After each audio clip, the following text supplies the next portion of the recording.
Министрлер кабинетинин төрагасынын орун басары Эдил Байсалов Бишкекке кыска мөөнөттө иш сапар менен келген Пакистандын тим башчысы Мухаммед Исхак Дар менен жолукту.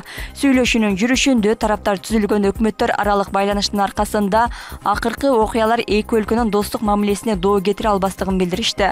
Байсалов Пакистандын өкүлүн Кыргызстандагы чет элдик студенттерге жылуу жумшак мамиле жасаларына жана жакында болгон окуяга күнөөлөрдүн баары жоопко тартыларына ишендирди деп айтылат маалыматта.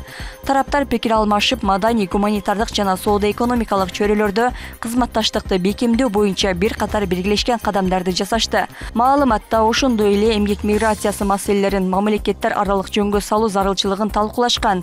Алар улуттук госпиталда дарыланып жаткан пакистандык жаранга чогуу барышкан. Шанхай кызматташтык уюму өнүгүүнүн жаңы этабына кирип жатат жана узак мөөнөттүү стратегияга муктаж. Бул тууралуу тим башчысы Жээнбек Кулубаев Астанадагы ШКга мүчө мамлекеттердин тышкы иштер министрлеринин кеңешинин жыйынында билдирген.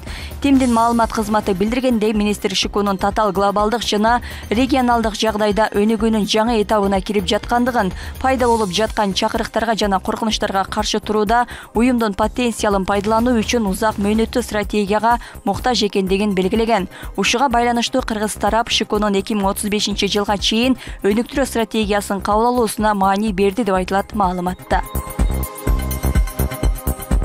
Юстиция министрлиги өлкөдө 976 адвокаттын лицензиясын токтотот. Бул тууралуу мекемеден билдиришти.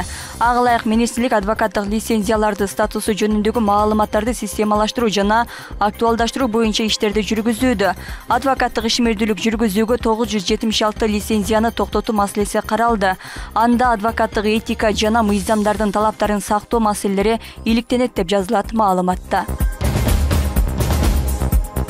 28 майда Баткен облусунун Рызаков шаарында кылым карыткан кыргыз килеми жана өрмөк аттуу республикалык каруу сынак фестивалю болот. Бул тууралуу Маданият министрлигинен билдиришти. Фестиваль улуттук баалуулук маданий мурасты сактоо жана жайылтуу, элдик салттуу колөнөрчүлүктү жандандыруу жана өнүктүрүү аймактар ортосундагы маданий экономикалык байланышты чыңдоо максатында уюштурулмакчы. Анда түктүү килем, араб килем, мурас килем, терметар жана мурастар мыкты колөнөрчү номинациялары боюнча сыйлыктар каралган.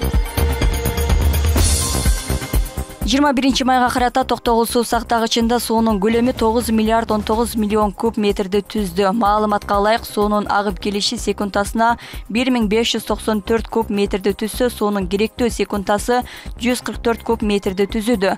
Өлкөнүн энергетиктери керектөөчүлөрдү электр энергиясын сарамжалдуу пайдаланууга чакырат.